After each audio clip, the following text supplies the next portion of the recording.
Speed Radio, 10h midi, en direct du Festival d'Avignon, sur le bateau Le Chardonnay. Et on est en direct sur Speed Radio, on est sur le bateau Le Chardonnay. On est avec Jade. Comment tu vas, Jade? Je vais super bien. Tu sais quoi, Yann? Ce qui Oui, m'arrive dis-moi aujourd'hui, c'est que l'heure d'après, je suis désolée, chers auditeurs, chères auditrices, mais vous n'entendrez pas ma douce et belle voix du matin. Tu me quittes, Jade, tu je me te quittes. quitte pour l'heure d'après. Aujourd'hui, j'enchaîne 6 spectacles. Ouais, mais 6 spectacles, mais t'abandonnes, Yann? Et oui, mais on se retrouve demain matin, de toute façon, Yann. Bon, bah c'est bon, tu t'es rattrapé. T'as bien dormi? Moi, j'ai fait une belle nuit de 8 heures de sommeil. Ouais, on a passé une bonne nuit, pas trop chaud, il fait bon, et on a une table super bien remplie, Yann, aujourd'hui. Waouh, oui, bah écoute, Jade, je vais te laisser les présenter. D'accord. Au bout de la table, nous avons Sacha Ouspensky qui est venu nous parler de son spectacle En Périphérie qui se joue tous les soirs à 22h au théâtre de la Cadencia, sauf les mercredis. Oui, j'ai rajouté mon petit côté C'est une italien. radio franco-italienne. Il y a des déclarations, il y a de l'italien, il y a de tout.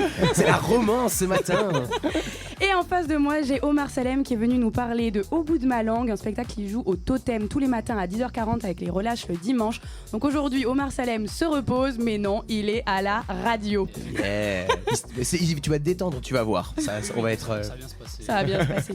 Il est venu accompagné de Cindy Vaillant qui représente les Traîtres de France et elle va pouvoir aussi apporter son petit œil de ce côté-là qu'on n'a encore jamais eu en représentant d'une entreprise Waouh, de théâtre. Ça devient C'est sérieux. la première ce matin. Petite pression. J'aurais dû mettre une chemise. Vous allez bien? Vous avez bien dormi? Ouais. Impeccable, écoute. Hein. Nickel. Ce Avignon se passe bien? Ouais, Pour franchement, l'instant, ça se ouais, passe bien. Est-ce que vous avez le rythme ou c'est compliqué? Ah, ça commence à Ça venir. vient doucement, ouais. Ouais. Pareil. Ouais, c'est compliqué. Ah bon, si ça vient, c'est cool. Oui, c'est le temps de l'adaptation, tranquille. C'est on ça. rentre dedans. Mais là, ça se passe bien. Bon, mais ça c'est que des bonnes nouvelles. Yann, est-ce qu'on peut rappeler qu'il y a un petit jeu SMS quand même sur Speed Radio? Je m'en occupe? Vas-y, gère. Ok, donc si pour le Festival d'Avignon 2027, vous voulez gagner tout, en fait, grâce à Speed Radio, vous remportez le transport, le logement et des invitations pour aller au spectacle. Il vous suffit d'envoyer Speed au 7 14 15 et le 25 juillet, on a un tirage au sort à midi. Et voilà, il y aura un grand gagnant qui va bénéficier d'un tas de belles choses. Festival 2027, tout frais payé. Exactement. Je rappelle également que nous avons une ligne rouge que nous appelons Axel qui est déjà envoyé dans les remparts d'Avignon et nous en saurons un peu plus tout à l'heure avec qui il est, où il se trouve et qu'est-ce qu'il fait. Exactement, notre ange gardien, c'est comme ça qu'on l'appelle ici. Exactement. Bon, passons à nos invités quand même, Yann. Oui, on va pas parler de nous. Mais non, pas dans longtemps. Qui commence? Shifumi, on se laisse la parole, on parle de quoi? Au bout de ma langue, en périphérie. Ah ah ah. Je t'en prie. En périphérie. Ok, Allez, en allez, périphérie. Grand je prince. commence, j'ouvre les hostilités. Est-ce que tu peux commencer par nous pitcher un peu ton projet? Ouais, bien sûr. En périphérie, c'est une histoire que j'ai écrite. La pièce, elle existe déjà depuis 2 ans maintenant. C'était une histoire vraie de base que j'ai écrite suite à un jeune garçon qui a eu un accident, un événement de vie, un accident de moto tout simplement. Voilà, et il se retrouve à l'hôpital et il doit subir de la reconstruction.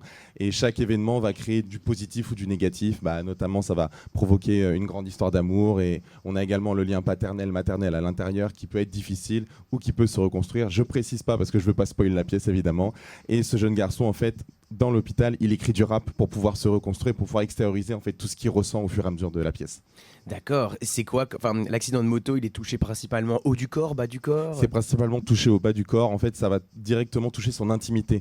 Et on va suivre sa reconstruction, notamment liée au thème de l'impuissance. Est-ce qu'un homme peut être aimé aujourd'hui tout en étant impuissant? Voilà, on aborde tous ces sujets-là aujourd'hui dans la pièce. Okay. Est-ce que par rapport à cette histoire, sur ce jeune homme qui a eu un accident, tu disais que tu t'étais inspiré d'une histoire réelle, Ouais. c'était aussi à ce niveau-là ou c'était un accident autre par ailleurs Non, en fait, cet accident, c'était le mien. Pour tout te dire, l'accident a eu lieu le 4 mai 2023. Alors moi, je n'ai rien eu. Par chance, voilà, je touche du bois. On touche du bois, on touche du singe. Voilà, je touche du singe, exactement. Et moi, je n'ai rien eu vraiment ce jour-là. Mais le lendemain de mon opération, la professeure m'a dit, voilà, monsieur, vous auriez pu avoir, à 3 mm près, vous auriez pu avoir ça. Ouais, ça donc fait froid dans le dos. Ah ouais, ça a fait froid dans le dos et notamment j'ai vu le visage de mes parents, le visage de ma meilleure amie aussi ce jour-là, qui a poussé en fait tout un tas de révélations. Donc en fait, il s'est passé tellement de choses d'un coup, je me suis dit mais c'est pas possible, c'est une histoire qui apporte tellement en fait. Ah mais grave. Tu faisais déjà du théâtre avant et ça t'a donné envie d'écrire Je voulais écrire quelque chose, je savais pas quoi justement, mais j'avais cette envie d'écrire, mais c'était en plus très récent, c'était 1 mois à peine avant où je me suis dit mais il faut vraiment que j'écrive un truc et il s'est passé ça et le théâtre j'en faisais aller depuis 1 an à peine. Ah ouais. Ah oui. Ouais, ça s'est fait hyper vite en fait tout ça. Ok. Et donc c'est un seul en scène? Non, alors non, on est 7 au plateau. Il y a le patient qui s'appelle Lucien, la meilleure amie Léna, les 2 parents et 3 personnes du milieu hospitalier, une professeure, une infirmière et un interne. Donc les 3 vraiment qui ont des rôles extrêmement différents. La professeure est très froide, l'infirmière justement elle prend beaucoup les émotions et l'interne, lui sait rien faire justement. Et c'est ça le côté drôle de la pièce. Il arrive, il doit soigner le patient et il se dit bon allez mon gars on y va. Et il dit je sais pas moi. Et donc il se retrouve dans des situations un peu extrêmes des fois. Voilà. Ok. Tu disais que tu écrivais du rap, enfin ce jeune Lucien du coup écrit du rap pour se libérer. Est-ce que le public a de la chance de vous écouter chanter sur scène? Eh ben oui, parce qu'on a 3 morceaux sur scène, voilà qu'on a créé de A à Z, que ce soit le texte ou les instrus. Donc on les a pas encore nommés, je crois, les instrus, sur le flyer si, mais elles sont pas sorties sur Spotify ou autre. On travaille avec un musicien maintenant, donc tout a été fait sur mesure voilà, dans la pièce. Et ça dure au total, il y a 6-7 minutes de chant à peu près dans la pièce sur 1 heure. Ok, et c'est toi qui chantes? Alors moi j'en ai un tout seul qui dure 2 minutes 30. Et il y en a un qui est collectif, donc tout le monde chante. Oh. Et il y en a un, c'est uniquement 2 femmes qui chantent tout au début de la pièce. Ça veut dire que si tu chantes, est-ce que dans l'émission, en deuxième partie, nous aurons peut-être le droit à 2-3 notes C'était sûr, Mais c'était oui. sûr. Je la sentais venir ce matin. Je le connais par Je la cœur. sentais venir. Et oui, mais c'est obligé. Est-ce que ça te dérange? Si ça te dérange, on n'écoutera pas écoute, ta douce et belle voix, mais c'est pas Écoute, grave. pourquoi pas, j'ai la voix très très grave du matin comme tu peux entendre. Mais c'est bien, ça fait une voix rock. C'est ça. Il y en a qui sont connus grâce à une voix rock comme ça. Hein. C'est C'est la voix du possible. matin. Merci pour cette présentation. Merci. Omar, Oui, au bout de ma bonsoir. langue. Bonsoir. Joyeux Noël, Omar. Waouh, c'est passé ça fait longtemps. vite. Peux-tu nous parler de ce seul en scène que toi qui est complètement différent Ouais, carrément différent. C'est un seul en scène du coup, au bout de ma langue, Anel Ashtaki qui veut dire je ne me plains pas en arabe. Et donc c'est via les Tréteaux de France. Cindy en parlera plus que moi, mieux que moi même. Et ça raconte l'histoire de ce jeune garçon, Taïm, donc un enfant syrien de 9 ans. Et il raconte toute son histoire depuis que lui et ses parents ont quitté la Syrie pour arriver en France, et sa perception du monde et surtout de la langue depuis qu'il est arrivé en France. Donc, et sa grand-mère est restée au pays. Donc parfois, quand la famille arrive à l'appeler, ça lui fait plaisir parce qu'il renoue un petit peu avec sa langue maternelle. Mais il raconte un petit peu comment ça se passe à l'école, au quotidien, au foyer. Et c'est tellement intense pour lui ce changement-là qu'il s'enferme dans un mutisme, c'est trop pour lui. Il décrit ça comme du brouhaha dans la pièce. Et du coup, en fait, la question c'est comment ça va se passer. Est-ce qu'il va réussir à joindre les deux bouts et accepter cette double culture, cette double nationalité. Et une fois qu'il arrive à ses 18 ans, il fait sa demande pour sa carte d'identité. Et il y a aussi un lien avec la musique parce que son père est musicien. Après, j'en dis pas plus, mais il y a aussi d'autres indices dans la pièce. Et moi, je vois sur l'affiche que qu'il y a quelque chose de très corporel dans le spectacle. Est-ce qu'on le retrouve Je vois ou pas de quoi tu parles. C'est moi, je suis incapable de faire ça. Sinon, c'est claquage. Je suis littéralement à 90 degrés sur la Mais ouais, il y a de la danse, il y a du breakdance pour être plus spécifique. Donc il y a pardon, il y a du chant, il y a de la danse. Là, moi, principalement, c'est du breakdance, mais il y a aussi un peu de danse contemporaine par moment. Parce que moi, je viens avant tout de la danse, avant de faire de l'acting, du théâtre.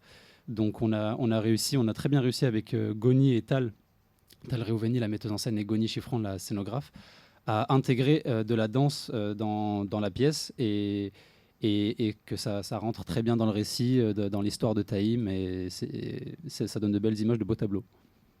Trop bien. T'as fait une petite précision juste après au bout de ma langue. Tu parles du coup arabe. Ouais. Est-ce que dans le spectacle on retrouve cette langue aussi parce qu'en plus Carrément. jeune Syrien qui arrive en France. On retrouve 3 dialectes arabes dans la pièce. Alors moi je suis d'origine palestinienne et algérienne, et Simon Grandjat, l'auteur de la pièce, a gentiment accepté que je traduise avec lui la pièce du français vers l'arabe. Donc c'était du dialecte palestinien principalement. Mais avec l'actrice Soulafa Ouechakrelou qui joue ma mère dans la pièce, et Khaled Al-Jaramani qui joue mon père et qui est aussi musicien dans la pièce, qui sont du coup respectivement libanais et syriens. Il y a du dialecte syrien, libanais, il y a même du dialecte maghrébin, Elisa Poli qui joue une professeure dans la pièce, et du dialecte palestinien. Donc voilà, c'est un petit melting pot de diversité linguistique, mais c'est pas déconnant. C'est pas du tout déconnant dans la pièce, et même au contraire, ça marche trop bien. Donc ouais. Et vous êtes combien au plateau alors? Tout seul. Ah, okay. Après, il y a Jonathan Lefebvre-Reich qui est avec moi, qui est une régie assumée sur scène, on va dire. Il y a des petits moments d'interaction avec lui, mais principalement c'est moi, quoi. C'est Bibi. C'est Bibi qui danse, qui parle. Ouais. Pour revenir sur les dialectes, ça, au niveau de la sonorité, ça change énormément. Est-ce que tu as dû apprendre un dialecte spécifique que tu n'avais pas? En fait, non, j'ai la chance du coup avec déjà la double, la triple même nationalité que j'ai, français, jordanien et algérien. Du coup, en grandissant, j'ai déjà appris le dialecte algérien et palestinien. Mais ça dépend. En fait, les dialectes du Moyen-Orient sont beaucoup basés sur de l'arabe littéraire. Ils ont ça comme base. Et puis ensuite, ça dépend des régions. Il y a des dialectes qui sont plus ou moins différents. Là où au Maghreb, par exemple, ça va être beaucoup moins sur l'arabe littéraire comme base. Et puis ça va être plus différent, en fait. Et ça va être plus flagrant de le remarquer, quoi. Est-ce que tu peux nous donner le titre dans les dialectes au bout de ma langue et de le faire dans les dialectes différents? Alors attends. Du coup, Anala Eshtaki, ce serait pour le dialecte palestinien. Ok. Et comment on dirait ça en algérien? Ana Maneshkish, on dirait ça. Ah ouais, c'est la fin qui change un peu. Ouais, c'est des petites variantes comme ça. Après, ça dépend les dialectes.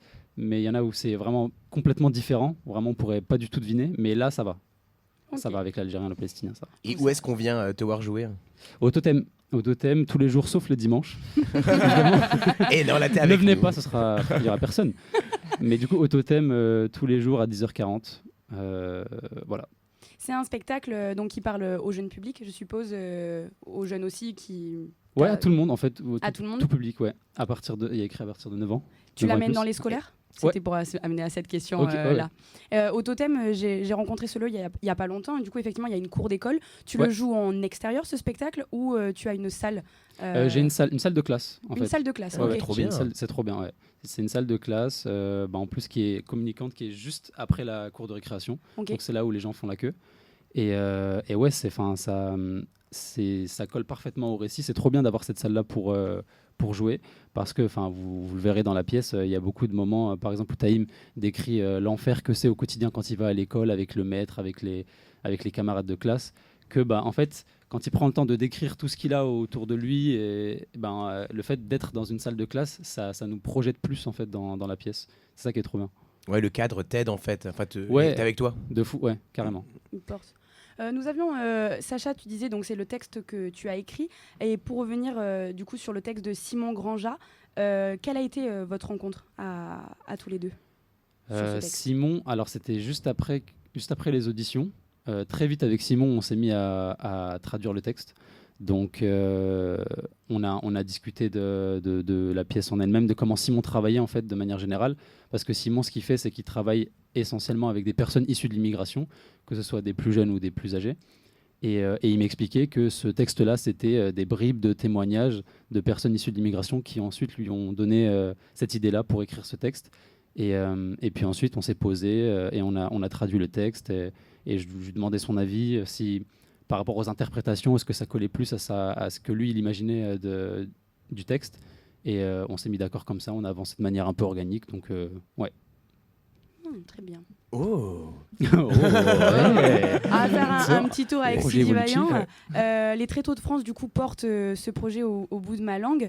Quelle a été votre rencontre et quelques mots un peu sur les Tréteaux de France avant de partir sur une page de Alors, pub. quelques mots rapides. Les Tréteaux de France, c'est un centre dramatique national qui sont dirigés par Olivier Letellier, qui est metteur en scène et qui, depuis une vingtaine d'années, crée des pièces à l'adresse de la jeunesse, à l'adresse de toutes les jeunesses, parce qu'on peut être jeune spectateur et jeune spectatrice aussi bien à 10 ans qu'à 70. Cette pièce-là, elle est issue d'un dispositif de création qui consiste à commander des textes à des autoristes pour un lieu non dédié, pour qu'on aille à la rencontre de tous les spectateurs et spectatrices là où ils sont en fait, parce qu'ils ne sont pas que dans les salles de spectacle. Et avant d'aller dans les salles de spectacle, en fait, il faut aller les chercher, ces publics. Et Simon a choisi d'écrire cette histoire effectivement en rencontrant différentes personnes qui étaient dans un parcours de naturalisation. Ça a évolué au fur et à mesure, mais c'est ça qu'il avait envie d'écrire, et il avait envie que ça se passe dans une mairie. Il avait envie d'écrire pour que la pièce qui naîtrait derrière se joue dans les mairies. Donc on essaye avec Omar, avec Tal, en tout cas eux on crée une pièce pour qu'elle soit tout terrain et qu'elle puisse s'adapter et aller jouer dans ce type de lieu non dédié. Donc là effectivement c'est dans une salle de classe et ça marche aussi. Et donc à la base c'est fait pour dans la mairie, c'est ça, non? Vous avez dit? Oui. Ok. Exactement. C'est pas toujours facile en fait d'aller jouer dans des lieux non dédiés et encore plus quand c'est des lieux institutionnels. Oui, il y a des autorisations à avoir, j'imagine. Des autorisations, l'envie en fait, je pense principalement des représentants politiques de nous inviter à jouer et à mettre en place une représentation et à accueillir du public. Est-ce que le fait de jouer dans des lieux non dédiés, comme vous avez précisé, c'est un peu la patte des Tréteaux de France? C'est complètement la patte des Tréteaux de France. Sur les 38 CDN qui existent en France, c'est le seul qui a vraiment cet axe itinérant, qui a un lieu physique à Aubervilliers en Seine-Saint-Denis, avec 3 studios de répétition où on accueille donc des compagnies en travail. Donc c'est vraiment un lieu de fabrication qui est une mission d'accompagner la création de l'ensemble des CDN. Mais on n'a pas de lieu d'accueil de public pour représenter les spectacles. Donc en fait, on va à la rencontre des publics partout en France, là où ils sont, et avec donc des objets spectaculaires qui permettent cette itinérance-là. Et comment elle s'est passée, la rencontre avec Omar? Alors, je vais te laisse en parler. Ah yes, j'ai posé la bonne question. Alors, je vais commencer, puis il va terminer. Mais comme je le disais, cette pièce, elle est issue d'un dispositif qui s'appelle 4-4, où on commande donc des textes d'abord aux autoristes, et ensuite on crée le mariage entre l'auteur, l'autrice, le texte qui a été écrit, et un ou une metteuse en scène. Et là, c'est une, Tal Reveni, dont on avait vu une pièce l'été dernier ici à Avignon, qui s'appelle Sans faire de bruit, de la compagnie Nashpa, qui est interprétée par Louvre. Je ne vais pas dire son nom. Louvre et Niche Laroche, t'inquiète, je prends. C'est un duo. Okay, on est ensemble. Une formidable pièce d'ailleurs qui joue à Paris au Festival Paris l'été là, bientôt.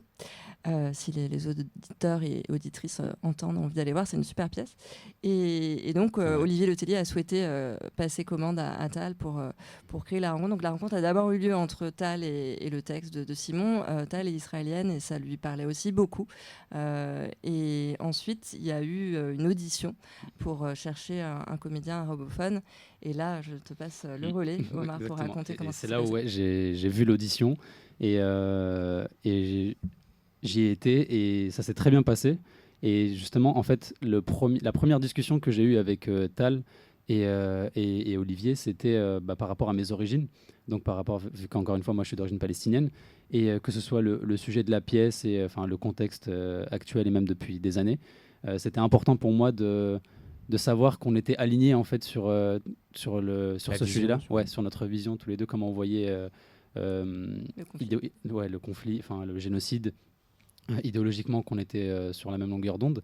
Et en fait, ça a matché parfaitement. Et avec ce projet-là, en fait, on s'en sert aussi pour en parler, pour sensibiliser, pour mettre la lumière sur quelque chose qui est trop invisibilisé par tout le monde, par les médias. Donc premier jour ça s'est super bien passé et d'ailleurs petite anecdote, il y a eu un petit lapsus de la part de Tal, la metteuse en scène, après le premier jour où elle m'a dit bon du coup on en reparlera demain, enfin si jamais on te rappelle, mais yes, c'est super, c'est devenu aujourd'hui, voilà, au moins c'était bouclé. Mais ouais, l'audition s'est super bien passée et puis après jusque là avec l'équipe ça se passe trop bien. On espère que ça continuera comme ça. On vous le souhaite en tout cas. En tout cas, même autour de cette table, ça se passe trop bien. Ouais. Je suis contente de ces rencontres. Et toi, Sacha, t'as déjà joué Attends. Oh non, je t'ai coupé la parole. Non, c'est pas couper la parole, mais je suis désolée, chers auditeurs, chères auditrices. Et Sacha, I'm so sorry. Mais on va devoir partir sur une page de petite musique avant de se retrouver sur la deuxième partie. Et donc, nous reprendrons avec Sacha sur En Périphérie. Ça va un peu plus les détails. Préparez vos voix et vos musiques parce que j'ai envie de vous entendre chanter. Je rappelle on va travailler en seconde partie. Moi, je vous le dis.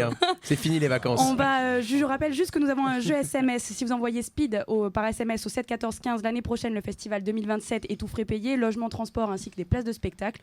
Je vous invite vivement à envoyer un petit message au 7 14 15. Nous rappelons juste aussi que on va retrouver Axel, notre ange gardien, notre grand gourou, notre maître spirituel, qui est dans les remparts d'Avignon, qui part à la rencontre de la population. De ceux qui sont dans les remparts. À tout à l'heure.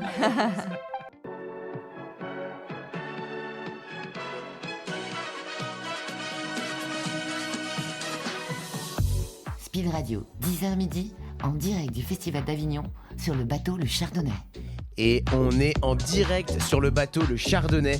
On est sur le Rhône, c'est magnifique. Dans 2 jours, Jade, je te fais une surprise, je lève l'ancre et on remonte. On remonte le fleuve. Première fois qu'il me la sort cette blague, elle est pas mal. T'as pas envie? Non. il faut demander à tous ceux qui dorment ici. Je rappelle qu'autour de la table, nous sommes avec Sacha Ouspensky, qui est venu nous parler de son spectacle En périphérie, un texte qu'il a écrit et également qui joue dedans, personnage principal. Et nous avons Omar Salem avec le spectacle Au bout de ma langue, accompagné de Cindy Vaillant, qui nous parle un petit peu des tréteaux de France. Et bah c'est très bravo. Et attends, j'ai réussi là à tous les langues. Je rappelle que nous avons Axel, toujours qui est dans les remparts d'Avignon. On va lui demander, lui passer un petit call pour savoir qu'est-ce qu'il fait, où est-ce qu'il est. Normalement, il est au bout du fil. Axel, es-tu là? Axel est toujours là, coucou à tous. Comment ça va? Bah écoutez, ça va, hein, je suis à la place des Corses. Hein. Ah, tu l'aimes Une de bien mes cette places place, hein. favorites. J'adore cette place, il y a une vraie énergie, j'adore. Ouais, t'as créé un petit lien avec elle. Ouais, franchement, j'adore. Et j'ai fait la rencontre de Tristan. Oh, Tristan, Vous comment connaissez pas vas-tu? Tristan? Tristan, comment vas-tu? Bah bien, et toi? Non mais c'est normal qu'ils me connaissent pas parce que Si, c'est si, mon moi, je le premier connais. festival, Tristan Mangeot, et dépêchez-vous de venir me voir avant que je sois connu parce que quand je serai connu, ça sera pas les mêmes tarifs. Tu vois, ça sera du Zénith, même s'il n'y a pas de Zénith à Avignon. Donc là, c'est l'occasion, c'est à 14h à l'autre Carnot, à l'autre Carnot tous les jours. Il y en a 2, hein. Ouais, alors oui, enlevez le G. Ouais. Sauf le jeudi. Et alors, en fait, je me pose des questions qui n'intéressent strictement personne, mais j'y réponds quand même, parce que j'ai envie d'y répondre. Donc c'est totalement absurde, t'imagines bien, c'est de l'humour noir. Il y a un peu d'humour, parce que mon spectacle s'appelle Jeune. Le spectacle s'appelle Jeune, ou presque. Demande-lui une question, demande-lui un Ouais, exemple. c'est ça, parce que on va dire que j'assume mes Un petit exemple, par exemple. De questions. Un petit exemple, je fais toutes les applications de jeunes. C'est-à-dire que pour essayer, parce que les cosmétiques ça marche pas, on est d'accord. Hein. Donc j'ai commencé par Fruits. J'ai commencé par Fruits. Pour ceux qui connaissent pas, toi tu connais Ah Axel. oui, c'est l'application de rencontre avec le Ah mais comment ça? Ah ouais. Pour jeunes. Mais des pêches. Ah, d'accord. Alors voilà, il y a de la pêche jusqu'à la cerise. Hein, tu vois, je commence à y faire. Voilà, j'ai tout fait. J'ai même acheté une voiture. Je suis devenu végétarien. Oh putain, oh là là. Et demande-lui quel Est-ce que fruit t'es il sur a lui. Snap? T'es pas sur Snapchat? Ah, pas encore. Mais je te jure, un jour quand je serai grand, je serai sur Snap. Sur Snap, c'est cool Mais Snap. oui. Mais à ce qui paraît, ouais, mes enfants, ils sont sur Snap. Ils m'ont même mis viril. Tu vois, viril. Je suis sûr qu'il y a des jeunes qui savent même pas ce que c'est que viril, alors que moi, à 52 ans, je sais ce que c'est que viril. Et tu en parles dans ton spectacle? Si t'as envie.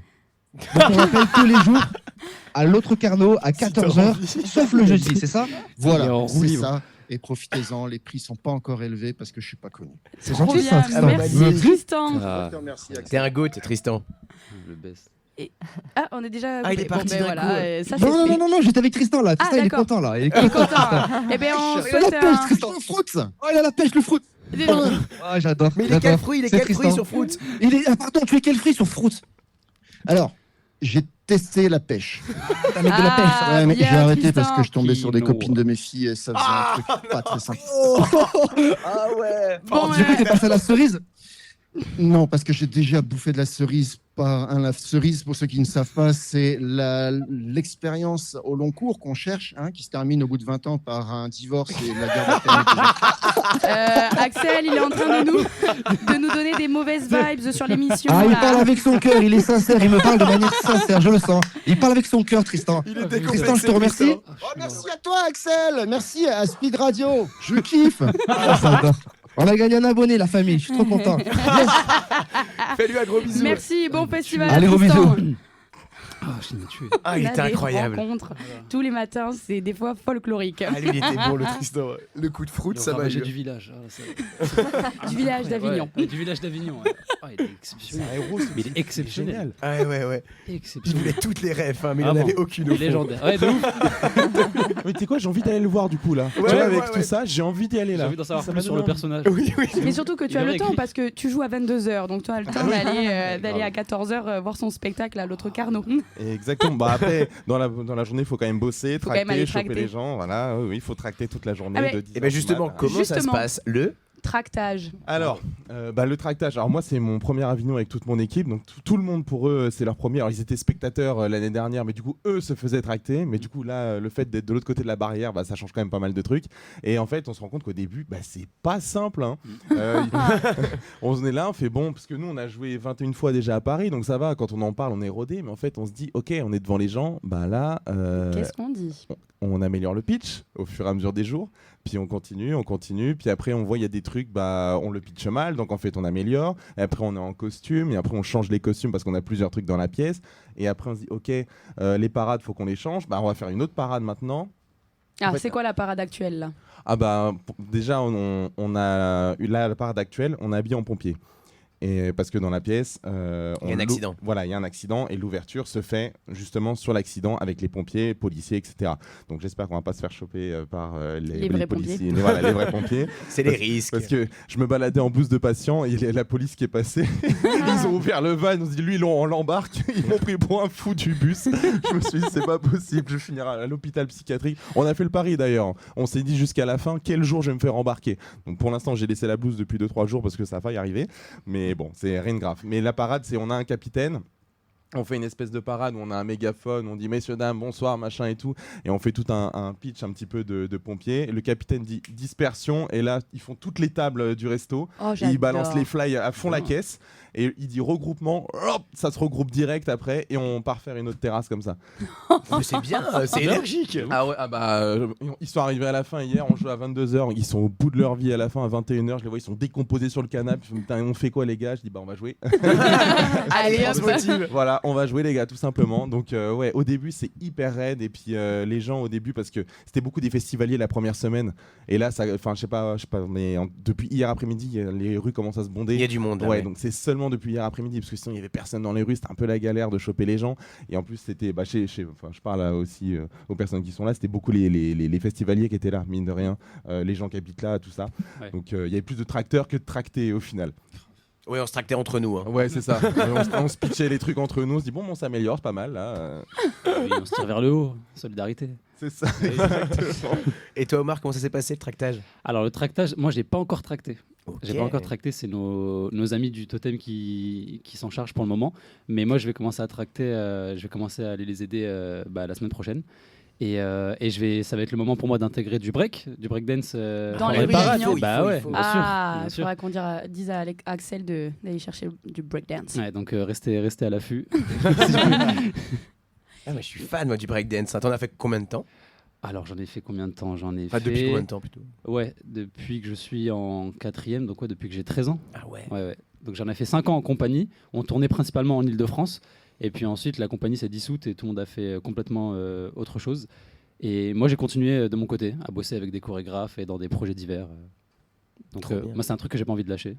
Mais c'est génial parce que breakdance, on peut pas le voir à la radio vu qu'on nous écoute. Et donc ça, c'est un peu dommage. Mais par contre, on peut entendre. Oh, où tu veux en venir, ma Jade? Je ne sais pas, mais tout à l'heure, il me semble qu'on a un rappeur autour de cette table. Oh là. Alors attendez, je vais me faire cancel par Booba si vous dites des trucs comme ça. Vous arrêtez tout de suite ce truc-là. Je pense pas que Booba écoute Speed Radio. Si, mais si, j'envoie un message. Tous les matins, il écoute Speed Radio. Il est branché avec nous pour écouter Jade et Yannou. Non, alors je suis avant tout parce que du coup, on a demandé à quelques gens qui font quand même du rap autour, de nous aider parce que mine de rien c'est un tempo. On se dit le rap c'est bon, on parle et ça. Non, c'est super dur le rap. C'est un métier. Les mecs ils sont au cordeau, il y a le beat qui débite, c'est hyper compliqué, c'est au cordeau, les phrases, c'est un nombre de pieds, un nombre de vers précis, c'est super difficile. Mais t'en as fait avant pour pouvoir l'intégrer dans ton spectacle ou c'était une envie? Jamais. C'était une envie de mettre ce challenge-là sur le plateau. J'écrivais déjà des petits trucs, mais vraiment histoire d'écrire des petits trucs, je trouvais des phrases rigolotes et tout ça. Et après, je me suis dit, en fait, les jeunes, comme lui, le personnage principal a beaucoup de rage en lui, je me suis dit, qu'est-ce qui est mieux en termes de musique que du rap pour les jeunes? Et je me suis dit, mais il faut que j'intègre ça. En plus, ça donne vraiment beaucoup de dynamique au spectacle au final. Parce qu'avoir de la musique avec du théâtre, je trouve que le mélange se fait assez facilement en fait. Voilà, tout simplement. Alors, par contre, je suis pas rappeur du tout. Hein. Moi, je suis comédien avant tout. Et t'as un nom de scène quand même malgré tout ou pas? Même pas. Je m'appelle juste Sacha, c'est tout. Ça va Je très bien. Très bien. Le S. Le S, voilà. Sacha Le le S. S. Alors, on t'enlève les A, ça fait SCH, mais du coup, ça a été pris. Ouais, Oh putain. Malheureusement, voilà, Compliqué. Ouais. on m'a déjà fait la vanne. J'ai On a barré, mais... SCH en direct sur Speed Radio. Il ce l'a matin. gardé. Ouais, mais Tienne Tigre, malheureusement, je ne peux pas rapper. Voilà, c'est pas possible. Ah non. Non, mais quand même, on a entre Omar qui chante aussi dans son spectacle et Sacha, après une pause musicale d'une musique connue, moi je suis tout oui Ok. pour entendre 2-3 petites notes, si vous voulez bien nous faire ce petit cadeau, Mais bien sûr. sans transition. C'est pas vous, c'est moi qui réponds à votre place. Tu vas Bah, alors, moi, je veux bien, mais l'instru, je l'ai pas sur moi. Donc, Ah. je peux essayer Attends, quand même. Est-ce que, mais attends, j'ai parce un qu'on a signal à une la régie. Oh. Oh. Speed Radio, le Chardonnay. Midi 40. Ah ouais, ok. Hey. Faut vraiment que je me lance à premier degré. Hey, Oh, yes, les gars, yes. vous êtes durs. En direct sur Speed Radio. Terrible. Putain, le beat, il est même pas bon, les gars. Avec SCH. Ouais, t'as raison, toi. Ouspensky. Ah, les gars, j'y arriverai pas, les gars. J'y arriverai pas, les gars, c'est trop Avec dur. SCH. J'y arriverai pas, les gars. Ah. Ouais, j'y Il y a arriverai la pas. musique de. Il faut un beat Gratté. un peu plus lent. Tu veux un peu plus de R&B? Moi, je peux te faire du R&B si tu veux à la régie. Hein. Non, Non, je rigole. Ah bon, pas un petit bout de chanson, mais un petit bout de texte. Qu'est-ce qu'il nous dit ce Lucien dans Le le tout spectacle. début, qu'est-ce qu'il dit Il dit: j'ai été condamné pour vitesse, ce putain de chire m'a allumé, j'ai crié mon innocence, ma vie n'a plus de sens, la honte du dard a entraîné sa peur, je lui lève mon putain de majeur, debout sur mon lit, la corde au cou, balayez-moi, il y aura du sang partout. Oh. Et... Oh, Et donc, toi, tu te rappelles de ton accident de moto? Ouais, alors, l'accident à l'époque, ouais, je m'en rappelle. L'accident en lui-même, non, parce que je suis sur la bécane et d'un coup je suis par terre. Je dis: qu'est-ce qui se passe? J'avais beaucoup d'adrénaline et je voyais pas ce qui se passait. Et, je pense que mon cerveau, au fur et à mesure, a censuré un peu tout ça. Et en fait, j'avais des problèmes de mémoire en fait à cause de l'anesthésie générale. Et ma mère m'avait offert un cahier à l'époque et je notais plein de trucs à l'intérieur. Et quand j'ai réouvert le cahier, 6 mois après, j'ai vu tout ce que je notais en fait à l'intérieur au fur et à mesure, que je me rappelais vraiment pas au jour le jour de ce que je faisais. Ah ouais, parce que ça m'avait bousillé le crâne. Et en fait, quand j'ai réouvert le truc, je me suis dit: ah ouais, j'ai fait ça, ah il y a eu ça, ah il y a eu ça, ok. Et en fait, j'ai eu ma ligne conductrice après pour écrire ce que j'ai écrit aujourd'hui. Ah Ça s'est fait comme ça. heureusement que t'as écrit. Bah ouais, sinon il y aurait pas de pièce aujourd'hui. Voilà, je vous le dis, il y aurait pas de texte. Voilà, non. on serait full impro sur scène, tout simplement. Non, t'aurais fait sur autre chose. J'aurais fait sur autre chose peut-être, ouais. Ouais, bah ça va vite la moto. Moi, j'en ai fait 2 des accidents de moto. Mais à chaque fois, je me suis bien tiré. Mais mon frangin, il s'est cassé le poignet. Et mon père, il s'est cassé la jambe. Bon, ça Et chaque va. fois, j'étais derrière. Ah ouais. Bon, Ouais. Ça Au va moins, vite. Hein. il est Protégez-vous en 2 roues, Ouais. mettez les équipements et roulez doucement. Vraiment le divin enfant, quoi. L'élu. C'est vrai. Halo de Et protection. la pendant deuxième fois, l'accident. j'ai vu, mais c'était bon, je touche du bois et tout s'est bien passé au final, mais la deuxième fois, j'ai vu mon père passer par-dessus la voiture. Ah ouais. Et moi, je pourrais pas dire ce qui s'est passé. Je me suis déporté sur le côté. Et bon, après, malheureusement, c'est un papy qui nous a coupé la route. On pouvait pas faire grand-chose, quoi. Aïe, aïe, aïe. Et la première fois, je raconte vite. Déjà, je suis désolé, je me dépêche vite. Il pleuvait. Il pleuvait. Il s'excuse auprès de moi. Je suis pas l'artiste de la table. Je comprends pas. Là, vous voyez pas, mais Jade, elle le regarde avec un regard perçant. Ne raconte pas ta vie, ne raconte pas Parle, ta vie. dépêche-toi. J'ai besoin qu'on m'écoute, Jade, j'ai besoin qu'on m'écoute. Bon, Bon, il a eu un accident de moto. Bon, t'es tombé, tu t'es gratiné, voilà. c'est bon. Je veux quand même savoir un peu plus de précision avant la fin de cette émission. Yann, tu nous raconteras ça sur un post café. Merci. Sacha, Moi, j'ai adoré tout Ouais, ça. merci beaucoup. Merci, Omar. tout à l'heure, Omar nous a raconté un peu sa rencontre avec la metteuse en scène et avec Ouais. Simon Granja, celui qui a écrit le texte. La rencontre avec ceux qui partagent la scène avec toi. Wow. Alors la rencontre qu'il y a avec ceux qui partagent mon aventure, ça s'est fait d'abord à l'école. En fait, déjà j'ai eu un prof de 2e année qui était extraordinaire, qui était vraiment à l'ancienne et qui a pris sa retraite là l'année dernière. Et j'ai rencontré des personnes notamment dans cette classe, dans cette promo, qui était incroyable. Et dès ma première année, l'année où j'ai eu mon accident, il y a une fille qui est dans ma troupe, du coup, qui a vu cet accident aussi également en live et elle m'a suivi jusqu'à aujourd'hui pour raconter cette histoire. Donc déjà, ça s'est fait comme ça. Et après, dans la dernière année, typiquement mon metteur en scène qui s'appelle Guillaume Conde, qui est un mec super et qui vraiment bosse comme un fou, lui a fait la mise en scène derrière parce que lui était accroché à l'histoire également. Donc tout ça, en fait, ça a été des rencontres au fur et à mesure à l'école, voilà, que ce soit en première année, en 2e ou en 3e. Et c'est pour ça que je suis notamment très attaché à la première personne, à la première année, là où j'ai eu l'accident, parce qu'elle, elle a vu mon état après tout ça. Et elle a vu où tu en es maintenant aujourd'hui. Exactement, et ça l'a vachement sensibilisé. Est-ce que c'est celle qui joue l'infirmière? Exactement, c'est celle qui joue l'infirmière, qui s'appelle, dans la pièce, s'appelle Mademoiselle Sartin. Pourquoi? Parce qu'en fait, à l'époque, alors ça c'est un secret que j'ai, à l'époque on faisait un exercice qui s'appelait Parcours d'un rôle, et mon prof m'a dit tu dois faire la vie de Galilée de Bertolt Brecht, et il y a un personnage qui s'appelle Madame Sarti dans la pièce, et qui justement aidait, qui se donnait corps et âme pour aider Monsieur Galilée dans cette pièce. Et c'est exactement ce que fait en fait l'infirmière, et du coup c'était juste un espèce de petit clin d'œil. Exactement, un petit parallèle tout simple à faire. Ça s'est fait exactement comme ça, juste mis un N à la fin et c'était très bien. Et pareil du coup, où tu as découvert le rap, c'était le challenge de cette pièce, est-ce que ça a été le challenge pour tout le monde sur le plateau? Oui. Ah oui. Les challenges partagés, on adore. Ah ouais. En fait, quand j'ai dit les gars, j'aimerais bien faire du rap, on me fait ouais, t'es sûr de toi là? Et je dis écoutez, moi j'aimerais bien de mettre un peu de musique là-dedans et laissez-moi écrire. Et après voilà. Et en fait, on a fait la rencontre d'un super mec qui s'appelle Manu, qui est musicien. Et c'est lui justement qui a fait toute la prod derrière. Il m'a dit en fait le texte tu dois pas l'écrire comme ça, il faut vraiment que ce soit hyper précis. Tu peux pas mettre des trucs à l'arrache. Et eux, quand les premiers répètes qu'on a fait, on a fait waouh, on n'est pas des rappeurs les gars. Ça va être dur de fou, et au fur et à mesure on s'est amélioré, et là ça commence à avoir une certaine gueule, et typiquement le père, lui qui m'a dit moi le rap c'est mort. On a fait un slam un peu à la Grand Corps Malade, de la voix très grave, très en bas, et quelque chose de hyper adressé aux gens. Pendant on a une scène de rap collectif, et lui rappe pas, tout s'arrête, et lui parle vraiment aux gens dans ce slam. Donc lui ça a été le plus simple, on va dire entre guillemets. Et toi Omar, tu chantes? Dans mon appart, ouais. Sous la douche.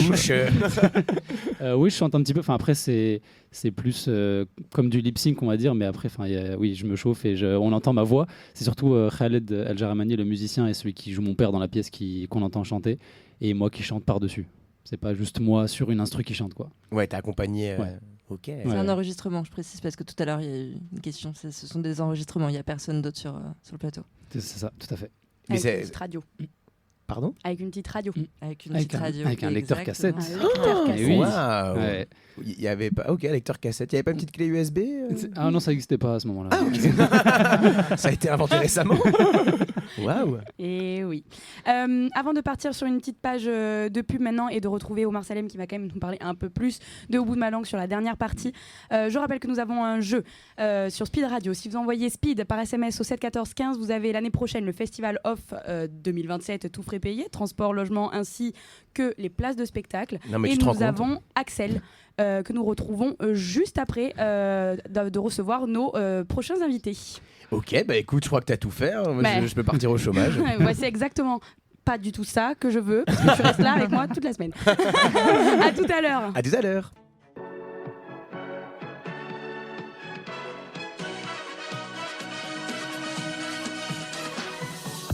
Speed Radio, 10h midi, en direct du Festival d'Avignon, sur le bateau Le Chardonnay. On est en direct sur Speed Radio, on est sur le bateau Le Chardonnay, on est dans la dernière partie de cette première émission de la matinée, et je crois que Omar va devoir rentrer en scène. فليكن في نفسك السكون ماذا حولك الجنون فلتكن في نفسك السكينة ما التقي رحار وحتى فينا. Merci beau. Omar. Est-ce que suite à ce petit bout de chanson, il y a un texte qui suit? Ouais. Qu'est-ce qu'il dit Taïm? Taïm, juste après ça, il dit que justement, il dit que c'est son père qui chante, qui parle, là qu'on entend, et que c'est une chanson qu'il a écrite quand toute la famille est arrivée en France. Et il dit à quel point c'est un grand musicien, son père, qu'avant, en Syrie, on l'appelait pour qu'il joue et qu'il chante pour des anniversaires, des mariages, des concerts, et qu'il voyageait à l'autre bout du pays parfois. Et il jouait, il chantait encore le soir en France quand ils sont arrivés ici. Et c'est quoi les paroles? Qu'est-ce qu'ils disent dans Ça, cette vous chanson? débrouillez. Hein, ça, Omar, est-ce que tu peux nous rappeler On passe à autre chose. Mais je suis désolée, on va devoir enchaîner C'était avec pas gentil avec moi, nos Jade. pas voulu, hein, deux autres compagnies. Je vais bouder, tu vas voir. Allez, boude. Omar, est-ce que tu peux nous rappeler où est-ce que tu joues et à l'heure pour Ouais, les gens viennent te voir. c'est tous les jours au théâtre du Totem à 10h40, sauf le dimanche, dans la salle Bleu Azur. Voilà. Et 3 mots pour résumer un peu notre Alors. rencontre ce matin. Notre rencontre ce matin ou le spectacle?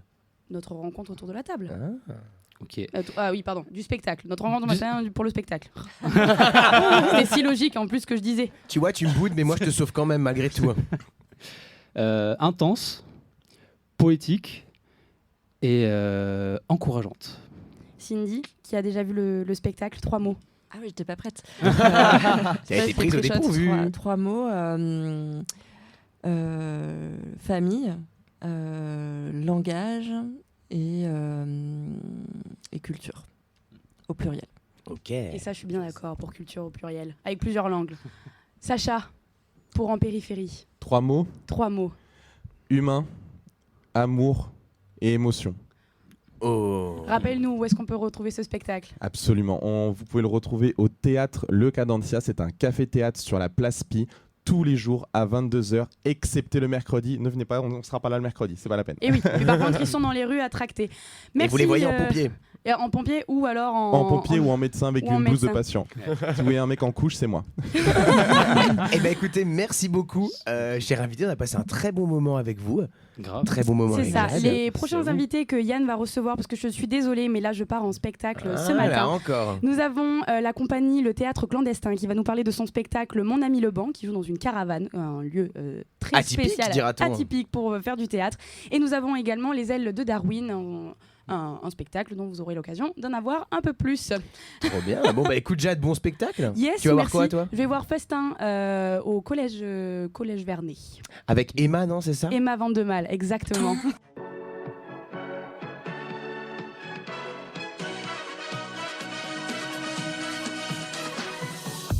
Speed Radio, 10h midi, en direct du Festival d'Avignon, sur le bateau Le Chardonnay.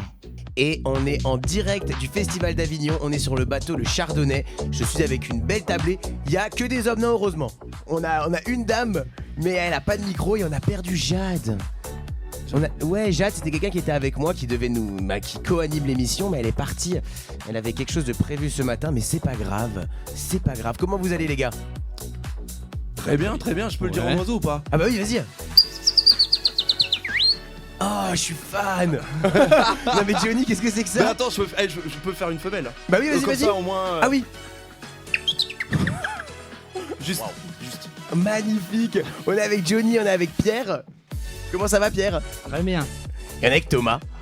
Enchanté. Bon les gars, le cadre il est pas mal, non? Eh ben plutôt bien, oui, très bien. Alors moi j'ai un truc à dire. Ouais, vas-y, dis-moi tout. Je suis un peu sensible au mal de mer. Et je viens de comprendre que j'ai le mal des rivières aussi. Oh non. Ah oui, parce que même sur une rivière, je sens quand même que ça bouge. Mais alors normalement on bouge pas, non? T'as Mais senti un truc? alors là, je sens des trucs. Ah ouais, Donc, arrête. je sais pas ce qui se passe, mais T'es oui. ultra sensible, Ah mon ouais, je suis Johnny, hein. ultra sensible. Pas hyper ultra. Ah ouais, c'est ultra, ouais, c'est ultra. Bon, qui c'est qui commence par parler de son spectacle? Là il faut... Là, Ouais, il faut y aller. Il là. faut y aller. Faut y aller. Ah, on a Axel avant ça, on a Axel qui est avec nous. Il est en direct dans les remparts. Axel, es-tu là? Oui, je suis là, mais bon, je sais que vous voulez pas parler avec moi. Non mais Axel, moi il y a Jade qui est pas là, je suis tout perturbé. Hein. Ah, d'accord, ok. Bon, t'inquiète pas, je Tu prends sais le- comment je c'est? prends la relève. Un être nous manque Ouais. et tout est dépeuplé. Hein. Ah, c'est comme ça. Surtout pour toi, mon petit Yann. Alors t'es avec qui? Bah écoute, là, j'ai remonté un peu la rue des Corsins, et puis j'ai rencontré 3 filles grave cool, qui font partie de la compagnie La Maison Bleue, pardon. Je suis avec Céline, Dounia et Emma. Salut les filles. Salut. Alors, elles jouent une pièce qui s'appelle CDG Boumedienne. Les filles, si quelqu'un peut me le pitcher en vite fait. Alors, du coup, c'est une pièce où on suit 5 personnages qui sont algériens, franco-algériens, descendants de Harki, descendants de Pieds Noirs, qui se rendent tous à Alger. Et pendant le temps de l'attente, eh bien, on va évoquer avec eux leur histoire familiale et comment on vit son histoire quand elle est traversée par l'histoire avec un grand H. Un grand H. Un grand H. Un grand H. Comment ça se passe le fly en ce moment, les filles? Ça va, ça se passe bien. Les gens, ils sont sur des allers-retours, mais nous, on est presque complet. Les gens, ils sont réceptifs en vrai. Ah, on te perd, mon Axel. Quand on leur parle de l'histoire de notre spectacle, ils sont tous Oh non, c'est coupé. intéressants. On doit deviner. Ouais, on doit deviner, Ça c'est coupé ça. le réseau? Bah, ça saccade, quoi. Hein. T'es chez qui, Axel? T'es chez Ah, Free? vous m'entendez? Attendez. Je suis chez Orange. Vous m'entendez pas? Obligé de dire SFR Orange. Ok, ça SFR marche. Orange Bouygues. Voilà, j'ai 3 marques. Non, ok, c'est bon. Voilà, c'est ça. Non, attention, parce que sinon, on se fait engueuler. Hein, parce que c'est super... Vous m'entendez là? Ouais, on t'entend. Alors, je voulais rappeler la pièce, c'est du 4 au 25 juillet à 16h20 à La Factory. Salto-Mazie directement. Et vous pouvez juste me dire un mot chacune qui décrit le spectacle. Un mot. On va commencer par Emma. Origine. Origine. Tendresse. Et Dunia. Identité. Identité. Vous savez ce qu'il vous reste à faire? 16h20 tous les jours. La Factory. Merci les filles. Merci. Bonne journée. Merci, mon Axel. Merci Yann. À tout à l'heure. À tout à l'heure. Bon, Johnny. Oui. Et pas mal, hein, c'était sympa ce petit échange avec Axel. Hein. Oui, saccadé, mais bien. Ouais, J'ai c'est failli ça. traduire en oiseau, mais Oui. je me suis dit. Et ben justement, est-ce que tu peux nous parler donc les chanteurs d'oiseaux? Alors, les chanteurs d'oiseaux, c'est un duo. Ok. Évidemment, on imite les chants d'oiseaux. On est né en baie de Somme. Et tous les deux, depuis tout petit, on a essayé d'arrêter sur la route de migration les oiseaux qui passaient au-dessus de notre tête. Donc voilà. C'est vraiment le premier geste, ça a vraiment été une communication avec un oiseau. C'est-à-dire que les merles noirs répondent, les goélands répondent, et ensuite est venu d'autres oiseaux. Donc voilà. Mais Je te comment fais court, hein. Ouais. Ouais. Mais t'as fait court, mais c'est passionnant. Et donc c'est le spectacle Sur les ailes de Darwin. Alors sur les ailes de Darwin, là on embarque avec Charles Darwin, donc avec son voyage qui a duré 5 ans. Donc il est parti sur le Beagle, un bateau, et on a traversé, enfin lui il traverse, il fait un peu le tour du monde, et il va rencontrer notamment de la musique, des nouveaux oiseaux, et des nouveaux éléments qui vont le perturber. Et notamment le mal de mer, c'est le truc en commun que j'ai avec Charles Darwin, mais ça va tellement le perturber que son cerveau va être un peu retourné. Et il va être en conflit avec ce qu'on lui a inculqué depuis tout petit, parce qu'il a fait des études de théologie, de médecine, et d'un coup il va découvrir autre chose, et il va observer, il va être curieux, et il va s'apercevoir que peut-être qu'il y a autre chose qui se cache. Ok, très intéressant. Tu peux nous en parler un peu plus de... Donc tu suivais des oiseaux en fait quand tu étais jeune, mais tu arrives à communiquer avec eux? Oui. Non. En fait, si. C'est même un spectacle, ça s'appelle Jardin aux oiseaux. Ok. On part dans la nature avec Jean. Donc le deuxième c'est Jean Boucaud et moi c'est Johnny Rass. On part dans la nature et on imite les oiseaux qu'on retrouve sur notre chemin. Et les oiseaux répondent. Donc les mésanges peuvent répondre, les roitelets, les fauvettes à tête noire, et aussi les oiseaux exotiques. Mais c'est-à-dire ils répondent quoi? Oui, c'est ça. Est-ce que c'est un vrai dialogue? Salut, ça va? T'as mangé quoi ce matin? Il n'y a que du signifiant chez les oiseaux. C'est-à-dire qu'en fait, les oiseaux chantent pour une raison, pour donner leur territoire, soit pour l'amour, soit pour le cri de fuite, soit pour manger. Et selon où on est et selon dans quelle période on est, donc selon la saison. Au printemps, ça chante beaucoup plus, comme vous l'avez remarqué, puisqu'ils ont les hormones en ébullition. Et si j'imite un autre mâle sur le territoire d'un mâle, évidemment, qui va rentrer en compétition. Parce que les oiseaux sont plus intelligents que les hommes. Ils font des joutes verbales. Magnifique. Ils se tapent pas sur la gueule, mais... Ça pourrait inspirer certains personnages de notre histoire. En fait, ils trouvent l'endroit le plus acoustique. Ils essaient de s'élever dans l'arbre. Et ils déclament leur chant. Et celui qui gagne, c'est celui qui chantera le mieux. Magnifique. Et tu es accompagné de Pierre qui est là, sur le spectacle Les ailes de Darwin. Alors moi je suis flûtiste, mais comme dans beaucoup de civilisations, en fait les oiseaux ont été les premiers maîtres de musique. Hein. Donc je profite de cela grâce à Jean et Johnny. D'accord. Et donc moi je suis là pour faire aussi un cocon, je dirais, avec ces chants d'oiseaux à base au départ d'improvisation qui se sont un peu fixés pour le spectacle. Après, Pierre fait quand même une 50aine de flûtes sur scène. Waouh. Que des flûtes amérindiennes, je crois, sur ce spectacle. Oui, sur ce spectacle, pratiquement. Enfin, non, il y a une flûte irlandaise aussi au début. Voilà.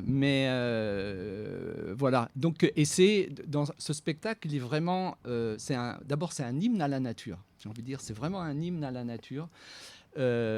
Avec deux musiciens, il y a Lydia Bijac au piano, qui incarne la femme de Charles Darwin, qui était une passionnée de Chopin, et même qui connaissait Chopin, et qui représente ce côté salon, ce côté justement occidental, on va dire, de la musique. Et moi, je suis plutôt du côté de la sauvagerie et de tous ces animaux sauvages que va rencontrer Charles Darwin, notamment dans toute l'Amérique du Sud et aux Galapagos. Et c'est quoi ton animal préféré? Le zèbre. Ouais.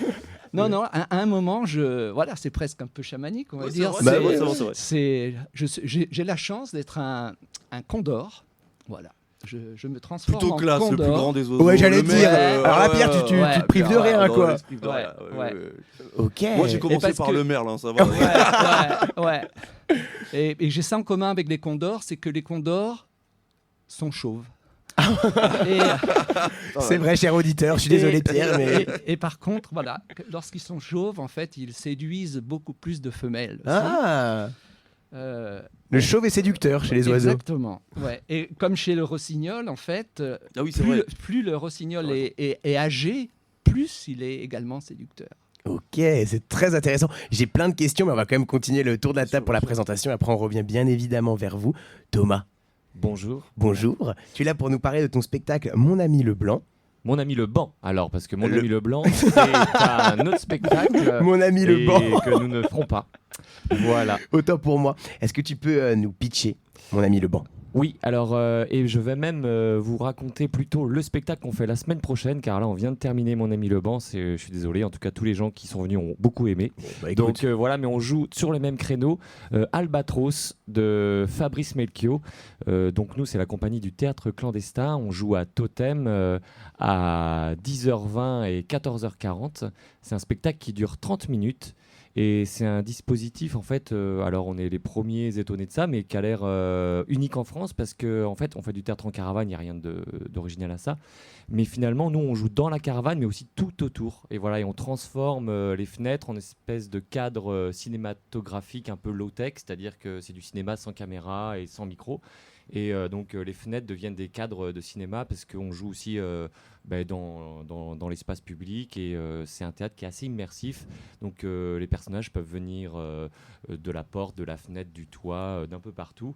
Et donc vous êtes au milieu de ça et vous voyez s'écouler la vie de deux jeunes enfants qui s'appellent Tite Pièce et Casper. Et ces deux enfants qui traînent sur le trottoir et un jour ils rencontrent un génie, le génie de l'huile de coude, qui ne réalise donc aucun souhait, mais qui, lui, prévient Casper que dans 3 jours, c'est la fin du monde, il doit sauver 7 personnes. Et vous, si vous aviez 7 personnes à sauver, qui sauveriez-vous? Très bonne question. C'est dur. Oh là là.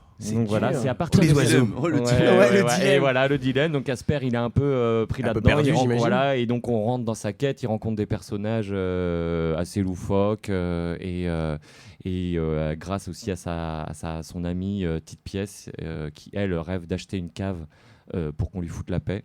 Voilà, c'est deux enfants qui font l'école buissonnière, qui ont un peu quelques punaises dans les fesses, c'est-à-dire qui ont un passé de vie pas très facile et qui essayent de trouver des solutions à leurs problèmes avec leur imaginaire. Ouais. Et pourquoi Albatros pour Baudelaire? Eh bien non. Pourquoi Albatros? C'est que c'est certainement une référence certainement aux ailes qui gênent. Voilà. Voilà, aux ailes qui gênent, mais en fait c'est transformé. Oui, que les gens deviennent des albatros, c'est-à-dire qu'ils puissent s'envoler à leur manière. Donc c'est aussi un problème, en tout cas une histoire d'oiseau. On est sur un thème vachement aérien dans cette deuxième émission. C'est super sur l'eau, mais aérien quand même. On fait tous les éléments. Et est-ce que tu peux parler un peu plus? Donc vous jouez dans une caravane, c'est ça? C'est ça, donc c'est une jauge assez réduite, 17 places, donc n'hésitez pas à réserver au Totem sur Ticket Off. Si c'est plein, appelez le Totem directement. Et donc c'est pour ça qu'on joue 2 fois par jour. Et voilà, donc vous êtes vraiment au centre du dispositif. Les comédiens et les comédiennes sont assez près de vous. Donc si vous aimez vraiment le théâtre d'émotion et être pris par le jeu d'acteur et par un texte très écrit, donc c'est Fabrice Melchior qui est un auteur assez connu et reconnu dans le monde du jeune public et même dans le milieu théâtral contemporain. Donc si vous voulez découvrir ce beau texte, venez voir un autre spectacle, Albatros, donc au Totem. À quelle heure? Donc je le redis, 10h20 et 14h40. Voilà, il y a 2 créneaux. Donc si jamais vous pouvez pas le matin, il y a double possibilité. Voilà, vous pouvez. Et en plus à Totem, les prix sont relativement raisonnables. Donc vous pouvez venir en famille ou juste vous si vous êtes tout seul. Ok. Et sur les ailes de Darwin, c'est où qu'on vous voit jouer? Présence Pasteur. Ok. Présence Pasteur dans la grande salle. Quelle heure de plus? Quelle heure? 20h15. 20h15? Oui. Relâche c'est tes bien, jeudis. Oui, relâche tes jeudis. Et avant de dormir en voyage, c'est super. Trop Comme ça, bien. on fait des bons rêves après. Et alors, pourquoi avoir eu envie donc de retracer un peu le parcours de Darwin? C'est par rapport à... Par rapport à un voyage, par Ok. rapport à l'Alliance française. C'est l'Alliance française qui nous avait invités avec... parce qu'avec Jean, on travaille beaucoup avec les orchestres. Et donc, on avait des spectacles et on avait embarqué dans la valise Pierre Hamon, notre ami flûtiste qui était venu avec nous. Et on est parti au Pérou. Et c'est un voyage incroyable qu'on a fait. Et en faisant ce voyage, je suis revenu et j'ai découvert les carnets de bord de Charles Darwin dans une bibliothèque. Enfin non, je ne suis plus dans une librairie à Paris. J'ai pris le livre. Bon, il faisait 500 pages, c'était assez Waouh. lourd. Ouais. Et c'était très descriptif. Et tout le travail a été de le réduire en fait à 1 heure, un spectacle d'1 heure, très visuel, très musical. Et on trouvait que c'était une super entrée en matière. C'est-à-dire que essayer de partager la science, la nature, avoir un explorateur comme ça qui va remettre en question tout ce qu'il a su, tout ce qu'on lui a inculqué. Tu parlais notamment de la musique occidentale. En fait, on confronte la musique occidentale à la musique pentatonique ou en tout cas amérindienne, la musique ethnique. C'est ça qui est important aussi, c'est que dans la tête de Darwin, il va y avoir ce dilemme, ce conflit, cette tectonique des plaques. Il va vivre un tremblement de terre et ça va vraiment le confronter à quelque chose où il se dit mais il y a quoi sous la terre? Ça bouge, c'est comme sur l'eau. C'est étrange quand même.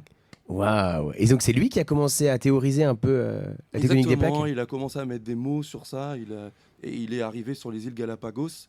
Et c'est à ce moment-là où il a vu comme les îles sont séparées. Comme Pas de les soucis, îles pas de sont soucis. séparées. On a tendance à reculer du micro. Je suis désolé pour les auditeurs. Et en Si plus, vous- les sièges, si ils vous sont me vachement- per- tu Oui, t'enfonces on a dedans. envie de reculer. Donc, et je disais, comme les îles sont séparées sur les îles Galapagos, ça permettait en fait de faire comme des petits laboratoires et de voir que les oiseaux étaient différents. Et c'est à partir de ce moment-là où il a commencé à fonder sa théorie de l'évolution. D'accord. Sur des oiseaux, évidemment, parce que s'il n'y avait pas le thème oiseau... Voilà, ce serait pas intéressant. Tu donc, vas nous en faire en deuxième tous partie. les pinsons de Darwin, voilà. Ce qu'on appelle les pinsons de Darwin. Ok. Et donc, vous êtes combien au plateau? 4. Vous êtes 4. 2 chanteurs d'oiseaux, on va dire chanteurs d'oiseaux comédiens, parce qu'il y a aussi de la parole, et deux musiciens. Enfin, on a notre Condor national, Pierre Hamon, et Lydia Bijac au piano, qui représente en fait, en effet, la musique occidentale et le Chopin, en fait. D'accord. Parce que Charles Darwin voulait du Chopin chez lui, et dans son cabinet, il voulait entendre de la musique, en fait. Donc, il était très proche de la musique. Et toi, Thomas, est-ce qu'il y a un peu de musique chez toi ou vous êtes... Oui, il y a complètement de la musique. C'est Victor Paul qui a fait la création musicale. Et pareil, c'est comme il y a beaucoup de hors-champ finalement dans notre spectacle. Donc, c'est un peu, on essaye de se rapprocher. Peut-être finalement, on est comme Charles Darwin, on essaye par le théâtre, essayer de comprendre la vie, de voir les gens, comment ils vivent.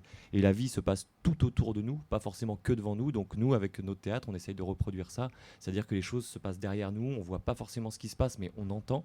Donc ça fait appel aussi à l'imaginaire auditif. Et en fait, par le manque d'informations, des fois, on crée... une sorte de stimulation de l'imaginaire du spectateur. Il peut s'imaginer et se dessiner un peu la scène un peu derrière lui, et des fois les personnages disparaissent, réapparaissent, apparaissent dans des endroits assez surprenants. Donc voilà, c'est un peu comme quand on se balade en forêt, on observe les oiseaux, il faut écouter, regarder, voir et essayer de prendre la vie au sauvage, et c'est là où elle est la plus belle, je pense. Waouh, c'est pas mal, j'aime beaucoup. Vous êtes combien dans cette caravane? On est 4. Alors je vous rassure, on n'est pas 17 plus 4 tout le temps. On est donc 4 comédiens, comédiennes, enfin 3 comédiens, 1 comédienne. Donc il y a là dans la distribution, il y a Damien Debonnaire, Nicolas Lenné, Laura Flao et moi-même, donc Thomas Tréloane. Et donc on est tout autour de la caravane. On est rarement tous les 4. Il y a une scène, à un moment, on est pendant 2 minutes tous les 4 dedans, mais on est souvent 2 dans la caravane et puis d'autres à l'extérieur ou en attente en train de préparer plusieurs personnages. Voilà, parce qu'il y a plusieurs personnages, il y a Tite Pièce, on peut redécouvrir Tite Pièce, le génie de l'huile de coude, l'homme qui n'a plus rien. Donc l'homme qui n'a plus rien, justement, lui, il a adopté un pigeon qu'il a appelé Parade Nuptiale parce que voilà, il adore parce que comment il fait le beau devant les pigeons, il l'a appelé Parade Nuptiale, et le pigeon, c'est un peu le seul compagnon qu'il a. Donc ça, c'est l'homme qui n'a plus rien. Et puis il y a l'homme qui court, voilà, l'homme qui court depuis 20 ans alors qu'il aime pas ça, mais c'est juste pour croiser une femme, Madeleine, qui n'a jamais réussi à parler. Et un jour, grâce à cette pièce, il va réussir à lui parler et une histoire va se faire. Voilà. Donc on rencontre des personnages, voilà, le sportif, l'homme qui n'a plus rien. C'est un peu on va dire des extrêmes dans la société, voilà, entre des gens qui veulent s'insérer absolument par tous les moyens et puis des gens qui sont à la marge et qui observent le monde. Et pourquoi tu as envie de parler de ces sujets ? Eh ben, alors, Albatros, souvent on me dit mais ça parle de quoi ? Eh ben, c'est une pièce très difficile à résumer parce que ça parle de tellement de choses et il y a un sujet principal, mais je ne vous dirai pas lequel, sinon ça va dévoiler tout le switch de la fin. Et qui parle de voilà, mais ça parle, en fait, j'ai envie de dire, ça parle de la vie parce que ça parle en même temps de deux enfants qui essayent de s'en sortir, qui subissent certainement des violences parentales chez eux, qui font l'école buissonnière, mais ça parle aussi finalement de gens qui vont peut-être devenir des albatros et comment on peut donner la chance à chacun, voilà, et comment on peut tous se transformer grâce à la rencontre, grâce j'ai envie de dire, suffit que des gens croient en nous pour qu'on puisse se révéler. Ok. Voilà, c'est un peu ça, une sorte de la reconstruction. La reconstruction, c'est très intéressant. On va rentrer après pour la deuxième partie d'émission un peu en détail sur vous. On va parler de vous, de votre parcours. Moi, j'ai beaucoup de questions et j'ai beaucoup d'envie. Johnny, il faut que tu m'en parles plus là. Faut que tu montes les oiseaux. Ok. Et on va partir sur une petite page de pub. Avant ça, je rappelle que sur Speed Radio, il y a un jeu concours pour gagner le Festival Avignon 2027, tout frais payé. On vous paye le transport, le logement et on vous donne des invitations pour aller au théâtre. C'est un tirage au sort. Il suffit d'envoyer Speed au 7 14 15 et le 25 juillet à midi, il y aura un grand gagnant qui va gagner ce cadeau exceptionnel. Après la page de pub, on retrouve également Axel qui est dans les remparts. On va voir qui c'est qu'il a rencontré sur son chemin. Et puis je vous dis à tout de suite.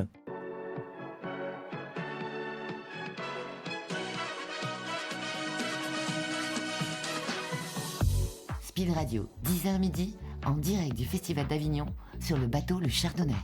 Et on est en direct sur le bateau Le Chardonnay, on est à Avignon, on est dans un cadre idyllique avec des invités exceptionnels. Pierre ? Oui. Ça va ? Ben oui. Tu peux me rappeler nouveau ton animal totem, c'est le condor. Le condor, ok. Et toi Johnny, c'est quoi ton animal totem ? Là, le paysage m'inspire un truc. Bon.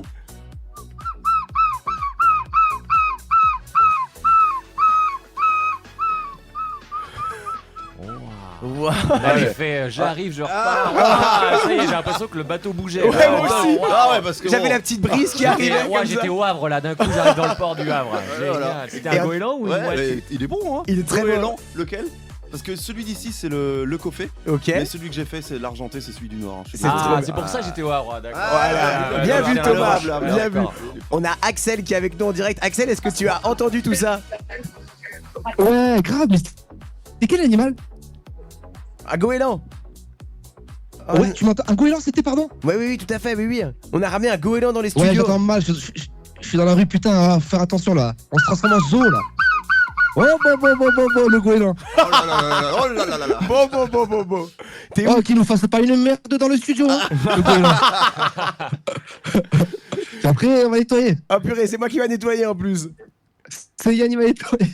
T'es où, mon Axel ? Écoute, mon Yann, là, je suis rue de la République. Et écoute, je me suis arrêté devant un mec qui fly avec une affiche. J'ai jamais vu ça de ma vie. Il a une affiche qui tient sur un bâton. L'affiche, elle fait 4 mètres sur 2 mètres. Waouh. Un truc de fou. Je l'ai pris en photo. Ça s'appelle Ben Hur. Contre-attaque l'Empire romain. Et je suis avec Benjamin qui va nous pitcher un peu le spectacle. Bonjour Benjamin. Bonjour. Alors voilà, si tu peux nous pitcher un petit peu le spectacle. Alors c'est Ben Hur, un spectacle humoristique à voir entre amis ou en famille, tous les jours à 16h25 au Cinébox. Voilà, c'est humoristique, 1h15 de fou rire, rien à dire. Et comme je disais à nos auditeurs, tu as une affiche, elle fait 4 mètres sur 2 mètres. Elle est tenue sur un bâton. C'est pas trop compliqué de tenir ça? Non, ça va. Quand après on voit les sous qui arrivent après, c'est Ah, l'esprit Le vrai financier. capitaliste, il est là. America. Il est sincère. Il est honnête. Les gars, je l'ai pris en photo, l'affiche, c'est incroyable. J'ai jamais vu ça de ma vie. Hein. Mais vraiment, on ne voit que lui. On entend de la musique, qu'est-ce qui se passe? Allô? Non? Ah Pas de musique? Je croyais, on a entendu de la musique. La rue est assez calme, hein, je trouve, hein, ce matin, hein, la rue de la République. Ah ok, il y a assez calme. Bon, merci beaucoup, Axel. Ouais. Merci Yann. À tout à l'heure. À toutes, bisous. Excellent, il m'a bien fait rire. Hein. Non, le Bénur là. Ouais, ouais. Il est incroyable. Quand Et les- en même temps, c'était un film aussi. Quand on le remet dans le cinéma, c'est un film qui est très capitaliste. Oui. Donc il reste dans le thème. Ouais, il est resté dans le thème. Bon, on va revenir donc sur nos 2 spectacles. Est-ce que vous pouvez commencer par rappeler où est-ce qu'on vous voit jouer? Donc sur les ailes de Darwin. Sur les ailes de Darwin, à Pasteur, à 20h15, à Présence Pasteur, dans la grande salle. Voilà. Très bien. Parfait. Et toi, Thomas? Et ben nous c'est à Totem, c'est juste à côté de la gare pour ceux qui ne savent pas, et c'est à 10h20 pardon et 14h40 à Totem du lundi au samedi et le dernier, enfin on reste que cette semaine là, la semaine prochaine et après on s'en va. Il joue 2 fois, il joue 2 fois. Et on joue 2 fois, oui. mais par contre que pendant une semaine. Donc faut profiter là, il faut y aller. Et la deuxième horaire, t'as pas dit la deuxième horaire? Si j'ai dit Tu l'as 10h20 et 14h40. Super. Voilà. C'est bon, on va Merci tout Johnny, avoir. putain, mais viens là. Merci. Le Alexis. peuple est rassemblé, c'est bon, on a tout fait. Alexis envoie un message à Jade, elle revient plus. Ouais, c'est bon. Johnny reste. Moi j'ai une idée. Après Johnny, tu veux nous faire un blind test des oiseaux. Tu nous imites des oiseaux et nous Et on va vous devez deviner qui c'est. Waouh. Ça te va? Le mec à ma gauche, là, il est bon. Ouais, ouais, Il a Thomas me fait il a même peur. trouvé le lieu, lui. Oui. Le lieu de naissance. Ouais, c'est ça. Excellent. On va parler un peu de vos parcours quand même avant de faire ce petit blind test. Qu'est-ce que tu as fait pour en arriver là, Johnny? Ah ben... moi je suis né dans les terres de la Somme, du Grand Nord. Grand Nord. Ouais, parce que ici, tout ce qui est au-dessus de la Loire, vous connaissez plus quoi. Non mais ouais, en baie de Somme. Et donc toute mon enfance a eu lieu là-bas. Et il s'est passé un truc parce qu'il y avait des concours d'imitation de chants d'oiseaux dans notre région qui étaient très très liés à la chasse notamment parce que c'est comme ça, il y a des gens qui chassaient. Et il y avait des concours d'imitation et il y a 2 gamins de 10 ans qui ont commencé à gagner tous les concours. C'est Jean et c'est Johnny. Parce que en fait, je pense que c'est le regard qu'on a posé sur la nature enfant. C'est-à-dire qu'on était hyper intéressé par la virtuosité et non pas les espèces chassables. Donc quand on est arrivé dans les concours et qu'on a commencé à sortir des rossignols, des grives musiciennes, des merles noirs et des ramages, bon ils pouvaient pas lutter les pauvres chasseurs. Donc on a commencé à gagner ces concours. Et à l'âge de 20 ans, on était imitateur d'oiseaux, c'était la matière brute. Et à l'âge de 20 ans, après avoir gagné tous ces concours, on a rencontré un pianiste qui s'appelle Jean-François Ziegel et qui nous a expliqué les rudiments de la musique et qui nous a envoyé directement au Châtelet, directement à Radio France, faire des chroniques. Donc la chronique des oiseaux, il y avait la chronique des oiseaux à Radio France Musique, dans son émission de radio à lui, à Jean-François. Et à partir de ce moment-là, on a commencé à devenir chanteur d'oiseaux. C'est-à-dire qu'on n'est plus imitateur d'oiseaux, mais on devient chanteur d'oiseaux. On commence à transformer la matière, à l'associer à la musique, à la dérythmer ou à en faire des contrepoints. On s'associe à la musique, donc on transforme cette matière, on commence à s'intéresser au corps aussi, à commencer à imiter, à corporaliser les oiseaux, à incarner aussi. Donc voilà, c'est ça mon parcours. Et puis bon, il y a le théâtre, il y a les rencontres. Et après, t'as fait du théâtre en parallèle, c'est ça, tu Oui, t'es formé. j'ai fait une école qui s'appelle Acting International pendant plusieurs années, mais la vérité, elle est sur scène. Ouais, tout à fait. on sait ça, on sait tout ça. On peut faire n'importe quelle école, mais il faut trouver son chemin. Bien sûr, exactement. Et puis faire les bonnes rencontres. Le Pierre Ramon que j'ai à côté de moi, le magnifique Pierre, le magnifique Condor des Andes. Le Condor des Andes, il est là. C'est une des rencontres, par exemple. Et bien justement, la transition est toute faite. Pierre, quel est ton parcours? Et moi, mon parcours, c'est que, en fait, je suis fasciné par les origines de la musique. Je suis autodidacte au départ. Et j'ai toujours été fasciné par les origines de la musique. Bon, c'est aussi des rencontres. Hein. Je joue, par exemple, avec Jordi Savall depuis une trentaine d'années.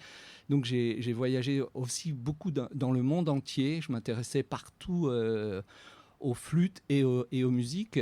Et notamment, j'ai fait des rencontres, on va dire, assez magiques en Amérique du Sud, qui m'ont vraiment initié sur les instruments qui étaient joués dans des communautés amérindiennes, et puis avec des instruments qui viennent de grandes civilisations du passé. Voilà. Donc mon parcours, c'est ça. C'est une sorte de passion pour les origines de la musique. Dans le spectacle, d'ailleurs, je joue aussi une copie d'une flûte préhistorique qui a été retrouvée au Pays Basque, à Isturiz, qui date d'il y a 25 000 ans, qui est en os de vautour fauve. Alors, on ne sait pas ce qu'il jouait, hein. Donc, c'est toute une démarche de création, en fait. Mais donc tu joues de cet instrument? Oui, je joue aussi de cet instrument. Une flûte sans embouchure, c'est pas simple pour trouver un son. Ouais, tout à fait. C'est ça qui est incroyable, en fait. C'est juste un os creux, parce que les oiseaux ont des os creux, hein. Ça les allège pour voler. Ok. Ouais, voilà. Ils sont vides, les os. Et il y a 3 trous, et Pierre arrive 4. Oh pardon, excuse-moi. Oh, j'ai oublié t'as un- oublié un Oh trou. là là là Johnny, là t'as là, oublié un mon trou. Dieu, Ouais, attention. précis. Et donc Pierre en joue et c'est incroyable parce qu'on redonne aussi une dimension à l'oiseau. C'est-à-dire qu'en fait l'oiseau qui a disparu, qui n'est plus là, qui est mort, on récupère l'os et on lui redonne du son. Ça, c'est emblématique, je trouve, et c'est très symbolique. Ouais. Il y a d'ailleurs aussi, on parlait du condor tout à l'heure. Oui, oui, tout à fait. Mais justement, je joue aussi une flûte en plumes de condor, avec des plumes de condor, qui est un instrument, par exemple, qui a été retrouvé dans des tombes précolombiennes. Donc, c'était un instrument qui était probablement joué par des chamans, avec une dimension chamanique très très forte pour invoquer l'esprit du condor. Donc il y a beaucoup Oui, il d'éléments faut s'imaginer de une ce flûte type. de pan et le calamus c'est le bout des plumes, c'est l'insertion des plumes on va dire, c'est là où il y a le tube, vous voyez. Oui, et donc on coupe ce calamus à certaines hauteurs. Ensuite on infiltre dedans de la cire d'abeille je crois pour boucher. C'est ça Non, parce que le calamus, il est fermé au bout. C'est bien, Non, c'est bien, il très bien, raconte très bien, n'importe Pierre, quoi. reprends-moi. Vous avez raison, hein. Bon, en tout cas, Voilà. il est fermé, le calamus. Ok. Voilà. Mettez-vous d'accord, Johnny et Pierre, là, c'est et bon. ensuite, c'est une flûte de pan, en fait, et il y a différentes notes. Voilà, il suffit de prendre des tailles différentes. Voilà. Et alors, évidemment, ces plumes de condor, il a fallu aller les chercher, parce que, évidemment, vous ne trouverez pas ça dans le commerce. Il n'y a pas ça à Avignon. Et donc, je suis allé en Patagonie, dans des condoleras, des endroits où les condors dorment la nuit. Dans des... D'où le nom Condor. Oui. Non, je l'avais. Et voilà. Et évidemment, ils perdent également leurs plumes, comme certains perdent leurs cheveux. Et, on citera pas qui. Voilà. Et donc, en crapahutant le long des falaises, on peut retrouver beaucoup de plumes de condor. Un condor, c'est très grand, non? Ah oui, le condor, Immense. c'est le plus grand des oiseaux au niveau envergure, c'est 3,70 m. Waouh. D'ailleurs, on le dit Ouais. dans le spectacle. Je crois que c'était l'albatros, moi justement, le plus grand oiseau qui a le plus grand diamètre. Ah, le dilemme. On est sur Alors un débat. là, Je crois que c'est Alors, qu'est-ce que t'en penses, l'albatros, toi, c'est Johnny celui qui a les plus grandes ailes, mais je crois Ouais. que l'envergure totale du condor, je crois que c'est le plus grand des oiseaux. Ok. Ouais, Et d'ailleurs, c'est une cigogne. Hein. Ah ouais? C'est de la famille des cigognes. Un Ah oui, condor, je suis alsacien, donc je suis un peu fier Ouais, là. Et en fait, c'est marrant parce que les cigognes ont une syringite. Je vous explique, la syrinx, c'est l'organe vocal des oiseaux. Et ils ont une syrinx qui n'est pas fonctionnelle. Donc nous, avec Jean, moi et Jean, on est allé voir les condors. On a grimpé, nanani, on est allé les voir. Et là, on se dit, ouais, on attend le son. On n'a jamais entendu quoi que ce soit. Ils parlent, ils Non, chantent pas en fait. Ils ne chantent pas. Et en fait, on ne voyait que les ombres. Et on a compris pourquoi. D'ailleurs, dans la civilisation Inca, ils ne dessinaient que des condors au sol. Parce qu'on ne voit que l'ombre passer au-dessus de nous. On la voit par terre et on fait, ah, il est là. Et d'un Incroyable. coup, on lève les yeux et il est là dans le soleil. C'est extraordinaire. Hein. C'est une expérience, vraiment. Oui, j'imagine, ça doit être impressionnant, ça doit être très prenant. Et toi, Thomas, ton parcours? Eh bien, moi, à la base, je voulais pas du tout faire du théâtre. Hein. Depuis que je suis tout petit, je pensais faire prof d'histoire ou astronaute. Mais vu mes notes, ça a été très vite, je me suis rabattu sur prof d'histoire. Et finalement, j'ai fini par être comédien, mais c'est un peu une synthèse des deux, de raconter des histoires et penser un peu aux étoiles ou à l'ailleurs peut-être. Mais en tout cas, c'est vraiment par accident de rencontres, voilà, des amis qui disent viens, regarde, on a un atelier théâtre au lycée, viens. Ah ok, d'accord, bon, bah, j'y suis allé. Et puis là, ça a été une vraie rencontre pour moi, où je me suis senti bien. Et après, pareil, des gens disent ce serait bien que tu continues. Ah bah ok, d'accord, bah, je vais continuer. Alors, j'ai d'abord tenté le conservatoire à Nantes, j'ai pas été pris. Et puis après, donc j'ai dit, bah tant pis, j'ai fait d'autres études. Et après, je suis revenu au théâtre petit à petit. Et puis, de fil en aiguille, bah, j'ai commencé, je suis sorti de l'école. J'ai fait 2-3 ans d'école. Et puis, après, j'ai fait crieur public. Pendant un bout de temps avec un ami, voilà, où j'ai commencé crieur public, ouais, où je faisais de la poésie contemporaine dans la rue aussi. Je racontais des poèmes des auteurs et des autrices contemporains. Et vous baladiez de ville en ville Bah oui, bah là où on nous invitait dans les festivals, ça peut être la fête de la chèvre, ça peut être c'est véridique, la fête de la chèvre, une kermesse, ça peut être aussi un festival, voilà, les festivals, tiens, ouais, c'est pas mal, on la garde. Sexy, ouais, on la garde. On la garde. Les festivals de rue, voilà. Et puis petit à petit, moi je faisais aussi du théâtre contemporain à côté. Et je me suis dit, ah ouais, ça j'aimerais bien pouvoir avoir plus de temps pour raconter des poésies aux gens. Donc j'ai dit à mon collègue, ce serait bien qu'on achète une caravane. Et donc on a acheté une caravane, on l'a aménagée et tout ça, sauf qu'on ne s'en est jamais servi parce que en fait il fallait animer le site et on n'avait pas assez de temps pour aller dans la caravane, voilà. Et mais je voyais pas mal d'enfants qui disaient mais c'est super votre caravane, il y a quoi dedans, de la marionnette et tout ça. J'ai dit mais en fait les gens ont envie de rentrer dans la caravane et moi j'avais fait des études de sociologie et souvent les gens ils n'ont pas envie de rentrer dans des théâtres. Dans les théâtres souvent les gens n'ont pas envie d'y aller. Voilà, je me dis bah en fait utiliser le préjugé positif de la caravane pour faire ce qu'on fait dans les théâtres, des textes contemporains. Et voilà, et un peu tromper un peu les Tromper un gens. peu le public, mais tromper gentiment. Voilà. Pour le bien. Voilà, avancer un peu masqué, un peu comme La Fontaine, justement, qui utilise des animaux, dire voilà, c'est des petits oiseaux, des petits machins, des petits renards, pour finalement raconter des vérités profondes aux gens. Et ben là, on va un peu duper les gens, dire bah voilà, venez, c'est familial, mais en fait, on fait du théâtre contemporain, et souvent les gens sortent assez ravis. Voilà, et ça, c'est ça c'est un peu. Alors voilà, je sais pas si j'ai été clair sur mon parcours. Ah bah très clair. Voilà. Oui, on était avec toi. Ouais, génial. Ah oui, moi j'ai des rencontres. C'est surtout des rencontres, comme tu disais, et puis que chacun s'invente un peu en pratiquant son métier et en faisant plein de plans à droite à gauche. Voilà. Ouais, de toute façon, c'est que ça, hein, c'est un métier de rencontre, et même la vie, hein, au-delà de notre métier, c'est ça qui fait avancer. Hein. De toute façon, j'ai l'impression qu'on a des métiers où, comme la radio, c'est un peu des métiers passion. On n'est pas là pour cocher des cases, donc on s'investit. Alors c'est sûr qu'on n'opère pas des cœurs ouverts, mais par contre, on travaille à cœur ouvert. Waouh. Et donc, il y a des médecins de l'émotion un peu en fait. Peut-être, non, mais en fait, des fois, quand je vois le regard des enfants, parce qu'on est assez proches, on a l'impression de faire de l'ostéopathie émotionnelle. Où les gens, ils sortent, nous, assez chargés ou déchargés d'émotions. Enfin, ils pleurent, ils rigolent. Dans le spectacle, en une demi-heure, ils font un peu les montagnes russes. Et souvent, ils sortent. Et justement, tu veux que un public qui regarde ton spectacle, tu veux qu'il sorte avec quoi ? Quel message tu veux qu'il transmettre ? Le message, on va dire qu'il leur appartient, mais j'ai envie qu'ils aient vécu quelque chose et qu'ils aient été traversés. Voilà. Et qu'ils aient vibré dans leur intimité, on va dire. Voilà. Et toi, Johnny ? En fait, il y a quelque chose que nous disent régulièrement les spectateurs, et je trouve ça très beau, c'est de dire avant, j'entendais comme ça au loin des oiseaux, mais grâce à vous, maintenant, je vais écouter les oiseaux et je vais commencer à les nommer, je vais commencer à m'intéresser à eux. En fait, on a, sans le vouloir, par la poésie, de ce qu'on fait, on est revenu à quelque chose où le fait d'identifier, on est déjà dans le début de la protection. Oh, tout à fait. Le fait de connaître. En fait, il n'y a rien de pire que de ne pas connaître, de ne pas savoir. C'est pour ça qu'on a toujours peur de l'étranger. Ce truc-là, ce fameux étranger. Donc, c'est bien de connaître, d'essayer de se renseigner, d'être curieux. Et je pense que grâce à ce spectacle-là, en tout cas, il y a ça. Il y a ça qui traverse les gens. Trop bien. Mais je suis d'accord, hein, c'est les gens passionnés. C'est quand quelqu'un est passionné d'un sujet, après, il t'ouvre des portes parce que tu t'intéresses à sa passion et c'est là que tu t'intéresses. Oui. On a toujours eu un prof comme ça qui nous a basculé, qui nous a ouvert quelque chose, une voie, et on s'est dit celui-là, je m'en souviendrai toute ma vie. Ouais. On ne le savait pas au moment où on le vivait, mais par la suite, on en parle. Moi, c'était un prof de français, mais tout le monde, je pense que tout le monde a eu ça. Ouais, c'était un prof d'histoire. Toi, Pierre, tu t'en rappelles ? Quelqu'un qui t'a transcendé par sa passion ? Moi, j'essaye de réfléchir. Moi, au début, en fait, j'ai vraiment beaucoup appris par France Musique. J'ai été mélomane, je vais dire, parce que j'étais dans un endroit où il n'y avait pas d'école de musique. Et j'ai toujours, en fait, adoré la musique. Donc, au départ, c'est vraiment en entendant, sans aucun préjugé. Justement, je n'ai pas fait au départ de conservatoire avec les préjugés nous a dit, qu'il y a. Donc, j'étais ouvert vraiment à tous les instruments et tous les...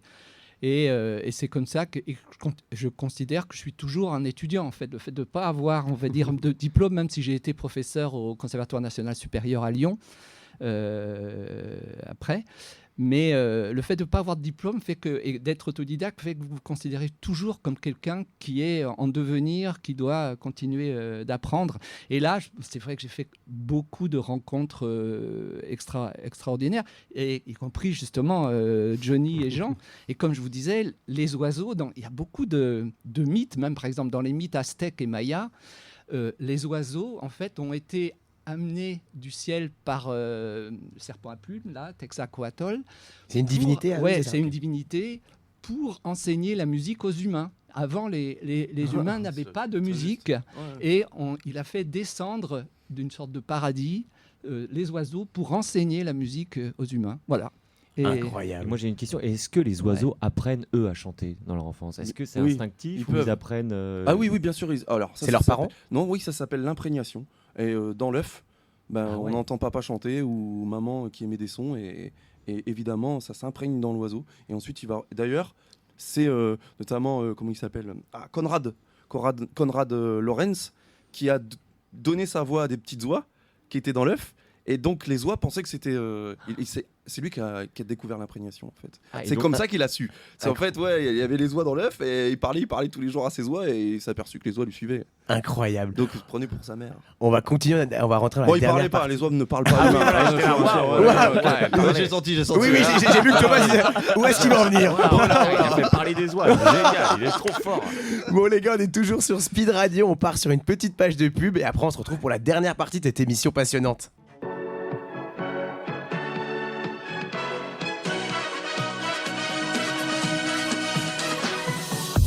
Speed Radio, 10h midi, en direct du Festival d'Avignon, sur le bateau Le Chardonnay. On est en direct sur Speed Radio, on est sur le bateau Le Chardonnay. Il nous reste 5 minutes, mais on a un super jeu avec nos invités. On va faire un blind test des oiseaux, on peut dire ça ? Super, ouais. Ouais, voilà. Bonne idée. Eh ben écoute, vous êtes prêts les gars, vous êtes chauds ? Ils sont. On est avec Pierre, Johnny et Thomas. Ah ouais, ok, super. Donc, petite indication, c'est un oiseau qui est souvent noir. Ok. Vous êtes prêts ou pas ? Vas-y. Waouh, c'est un arbitre de foot. La dédicace quand même, du monde obligé. Bien joué Thomas. C'est bon. Un point. Il vient de Nantes en même temps. Ouais. Mais t'as pas hésité en plus, moi j'étais surpris. Non. Au début, j'ai dit, c'est quoi et tout. Bah là, oui, on a parlé de foot avant. J'ai dit, ça, c'est un arbitre de foot quand même. Ouais, t'as percuté vite. Bon, un autre qui est quand même plus sympathique.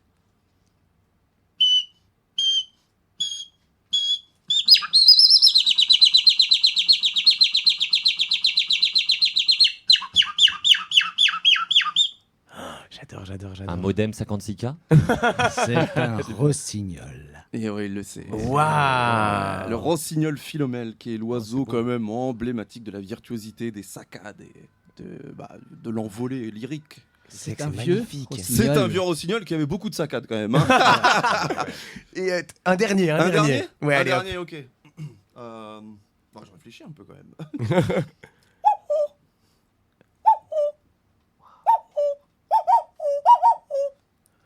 Ouais, ça m'émerveille. Hein. C'est quand même facile. Un hibou, une chouette. C'est une tourterelle. Non. C'est un coucou. Un coucou. La tourterelle, je vous la fais, la tourterelle turque. C'est. Oui. Ça, c'est la tourterelle turque. Magnifique. Mais c'est là je me rends compte qu'en fait j'ai une petite culture au niveau des oiseaux. Je suis vite à court. Mais c'est trop bien. Du coup, je vais me renseigner. Non, mais voilà, c'est ce que ça fait. Ce que je disais tout à l'heure. Quand on voit les chanteurs d'oiseaux, ensuite on s'émerveille et enfin on prend conscience des oiseaux qui sont autour de nous. Et écoutez les gars, on est sur la fin. Est-ce que vous pouvez nous rappeler où est-ce qu'on vient voir le spectacle Sur les ailes de Darwin ? Salle Pasteur du 4 au 25 juillet, 20h15 dans la grande salle. On vous attend. Trop bien. Relâche le jeudi. Merci Pierre. Et toi Thomas pour finir ? Et nous c'est Albatros de la compagnie du Théâtre Clandestin, c'est au Totem et c'est à 10h20 et 14h40. Voilà, ça dure une demi-heure ici jusqu'à samedi. Et en tout cas merci, super émission, super énergie. Je vous invite fortement à aller voir ces spectacles. Les yeux fermés, vous allez passer un excellent moment. On était en direct sur Speed Radio, on était sur le Chardonnay. On se retrouve demain matin à 10h et je vous souhaite une excellente journée. Bisous.